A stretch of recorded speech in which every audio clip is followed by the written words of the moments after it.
Hello my friends, Paul here in the RoJoBe Music Workshop, and welcome to part 2 of the Bowlback Mandolin neck reset and left hand conversion.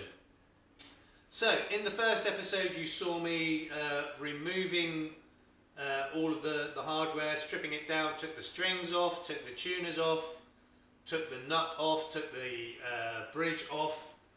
Tried to remove the tailpiece as well, but some of the screws are very tight, possibly glued in. I don't want to damage anything, including the screws, so I decided to leave that in. It's not in the way, it's not going to cause me any problems. Then I started to remove, or trying to remove the fretboard.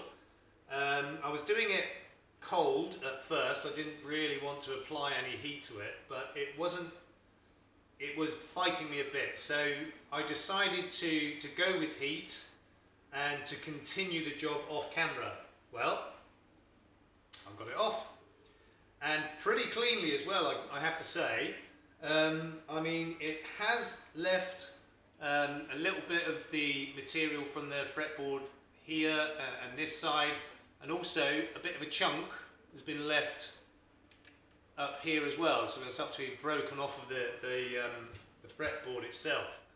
So if you can see, yeah, it's taken a chunk out there. Now that really isn't a problem, because what that's going to do is to help me relocate the fretboard back in its correct position when I glue it back on. So I'm going to leave that little chunk on there because it's going to help me to reset everything.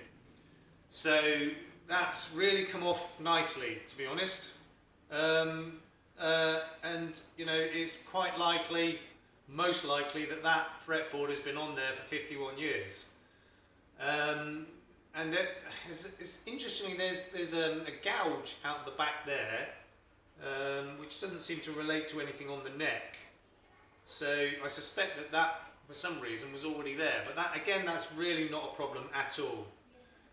There's also a mark on the back of the fretboard in white pencil or chalk or something. No idea what it's supposed to be, but it might be, you know, a manufacturer's mark or a builder's mark. This instrument was built by hand, without a doubt. Well, I mean, you know, they all are, but you know, not on a production line, let's put it that way. So as for the neck itself, I mean, as I suspected, I'm pretty sure that the glue they've used, you can see how shiny it is down here. I'm pretty sure it was hide glue. That's what they used years ago, and particularly for this style of instrument, that's the kind of thing they use. Don't like it myself. I prefer proper wood glue. Now, as for the neck itself, you know, as we know, it's coming away from the body there. I wasn't really sure what kind of joint it was going to be holding the neck in, but it is a dovetail joint, which is the standard.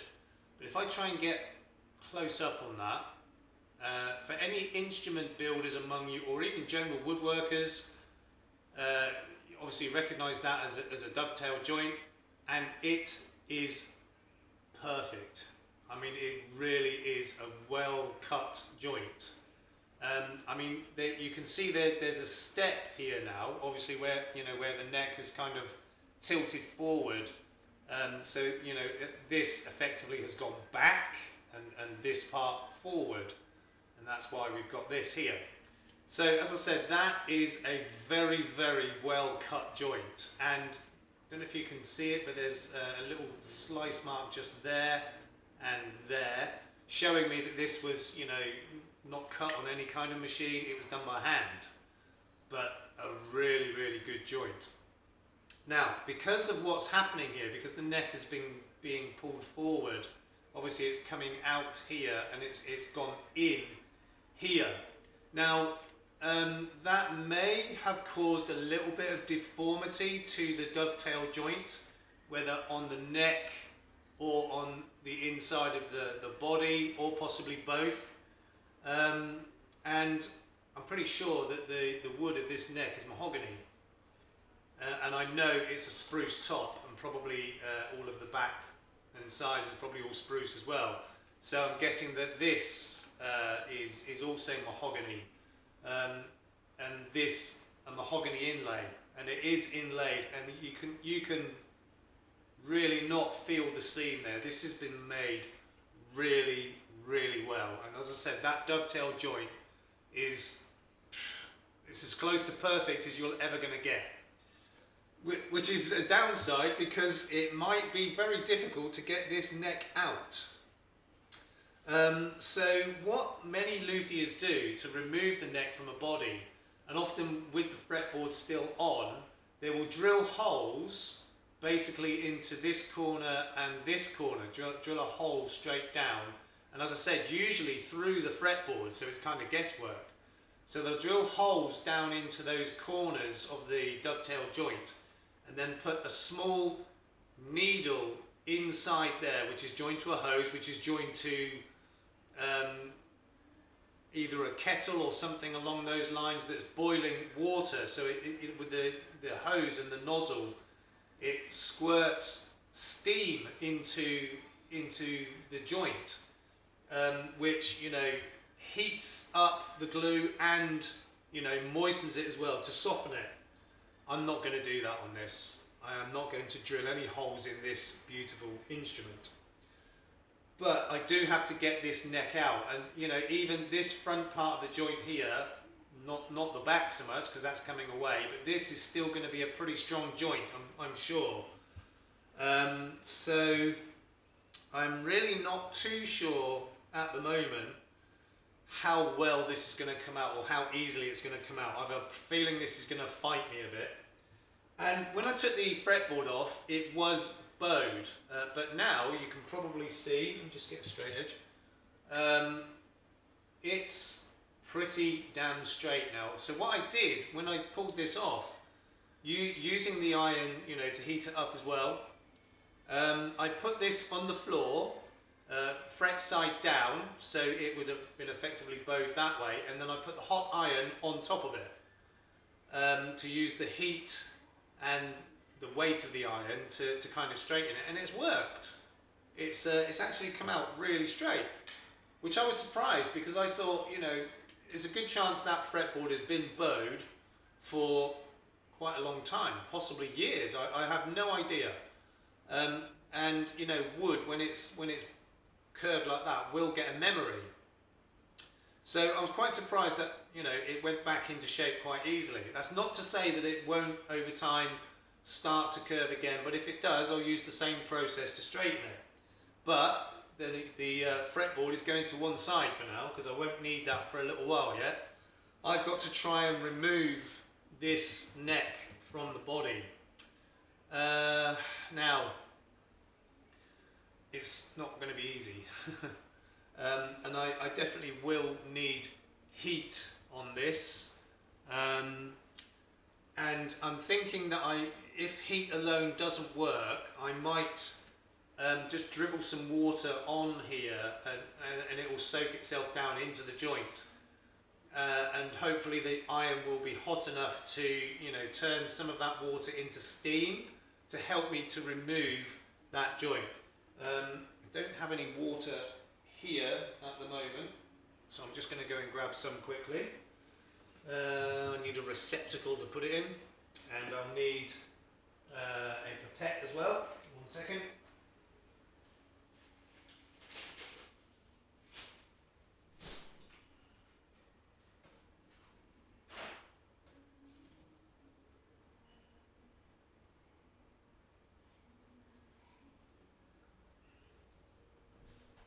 Should have got this prepared before I started, but it didn't take long.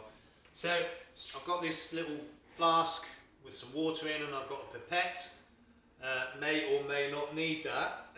So I will definitely need heat, so I'm going to plug the iron in. Just bear with me a second while I sort that out. Okay. Have to unplug one or two things, hopefully not the camera. That would be bad. Okay.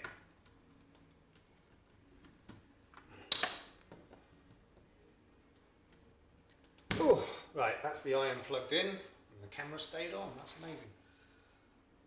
Okay, plug my light back in as well. Sorry, I covered the camera up there for a second. Okay, so make sure the iron's on maximum, and it is. And I'll just turn the camera around now to show you what I'm doing. How's that for angle? Yeah, looks about right. Okay. Yeah, I'm not over the moon about this stage, but it's got to be done. This obviously is the most important part to do, and as I said, this is a really, really good joint, and I have a suspicion that it's going to be still quite strong. And yeah, I've got to be really careful not to mark the finish of the instrument, so let's just try that, let that warm up a little bit. I don't think I'm going to be able to get it out this easily. I don't think heat alone will be enough. But we'll try it. I'll let that warm up a little bit before I start to wiggle it, see if it will start to move.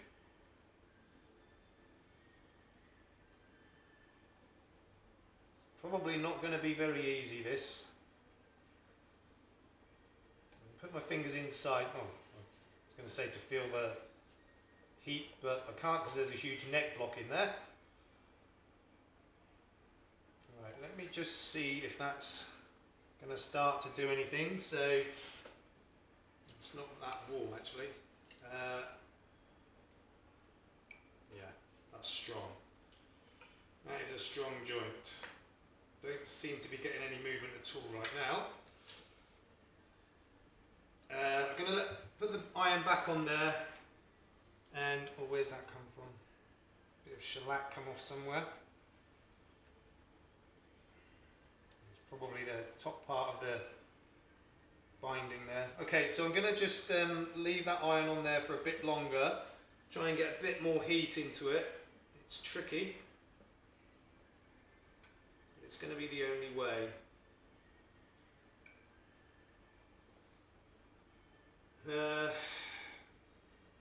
Yeah, as I said, I'm pretty sure this is going to fight me quite a lot.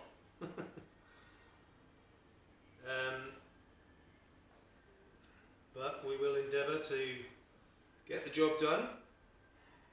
I mean, there really isn't any other way of going about it, to be honest. It's quite tricky to get. Is that glue melting there? Possibly. I think there's a little bit of glue coming out there from the heat, so that's possibly a good sign. Is that moving at all? I don't think it is. I'm reluctant to use anything mechanical to try and pry that off because it could end up in a disaster. But I don't think that's moving at all yet. So I'm going to try and drop a little bit of water in there. See if we can get some steam going. So I want it to. This is why I'm using the pipette. I don't want it to go everywhere. But you know, I want to try and get it to wick down into the joint itself, and if the iron is hot enough to create steam, that should help to soften the glue a bit, but we'll see.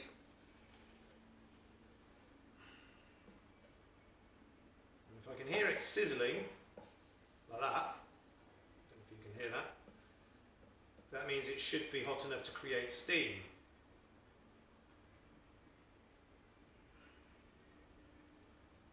Theoretically. And the glue is definitely melting. I can see the glue bubbling up on the surface of the wood, so it's doing something. Whether or not it's doing enough, I'm not sure right now. Hopefully. I'm going to drop a bit more water in there. That's already dried up, so that's kind of a good sign in one way. It shows that the heat is right. Right, let's try a bit more heat.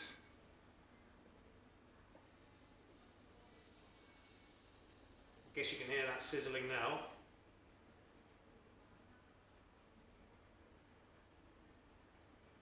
I wonder if this is going to work. How are we doing for time? Oh my goodness. let me just try that now, see if that will start to wiggle loose now. I'm really not seeing any movement at all. Not a bit. Yeah, I knew this was going to fight me.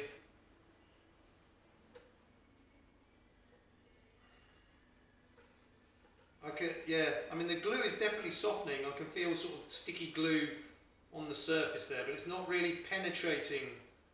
The heat in the water is not penetrating enough to loosen the whole joint.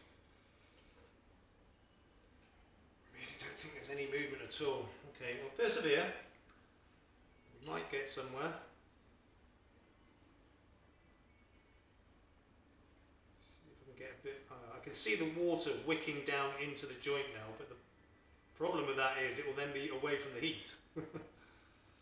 Which is why, you know, many luthiers drill the holes in the corners of the joint so that you can get that tube in there and get right to the base of the joint with the steam.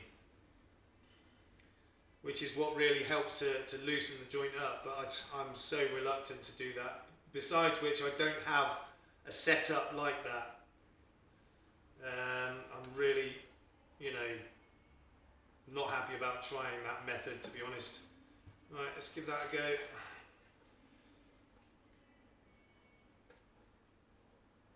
Is that moving? Feels like it's trying to move a bit. Okay. Maybe it's just an illusion. We have a song about that, don't we? No, I don't know, I think there may be some movement there.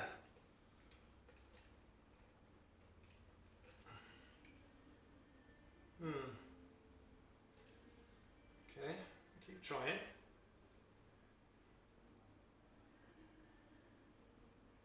Really don't want to use too much water on this. I don't, you know, don't want to affect the wood. It's very old wood, it's probably very dry, and I think, you know, too much water and it might make it swell and cause even more problems.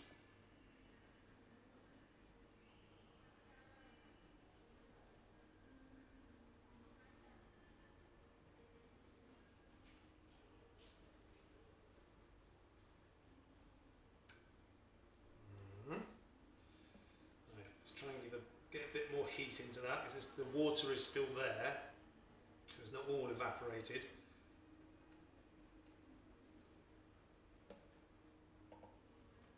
Okay, let's try that now. God, yeah, that is a well-made joint.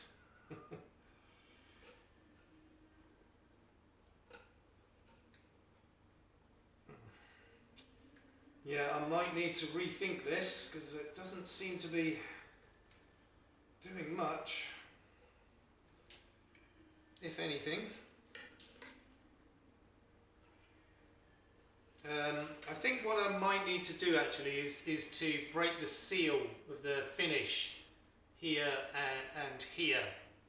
I didn't really want to do that. I was hoping it would come away without that, but if I just very carefully run a scalp along there to break that seal on the finish, that might help a bit. But again, got to be so careful not to do any damage to the neck and or the body.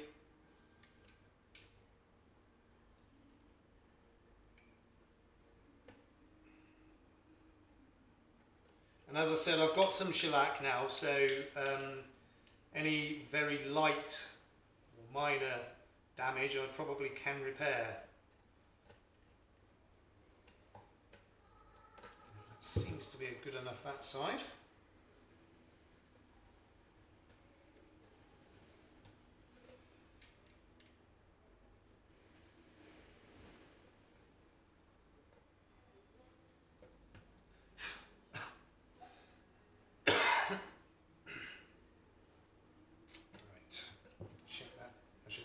Enough. So, go back to the water and heat.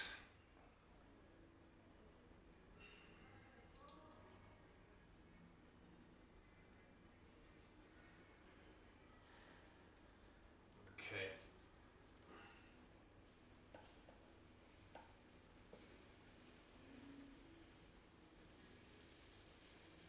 sizzling away now.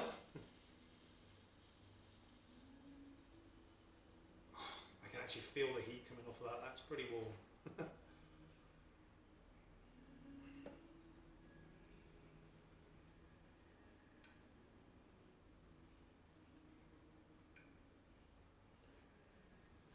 Right, let's try that. I don't think it's doing anything, to be honest.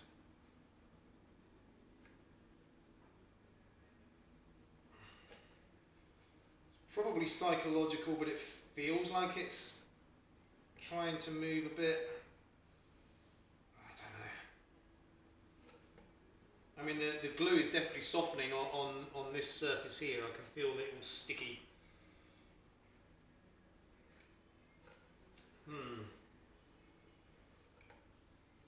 Okay. So this is another job I'm going to continue off camera. It's going to be much of the same of what you've seen me doing so far. It is as much, at least, of a struggle that I thought it was going to be. Not really sure what else to try. Like I said, I don't want to drill any holes. I don't want to try and open up the seam in the joint in any way, because then it will be loose. But I will persevere. I'm pretty sure I'm going to get this job done. And then once it's off, we'll see where we are and what needs to be done to reset it. Okay, so that will be part 3. In the meantime, please look after yourselves, look after each other, and don't forget to like, share, subscribe, and hit the notification button. We will see you soon. Peace.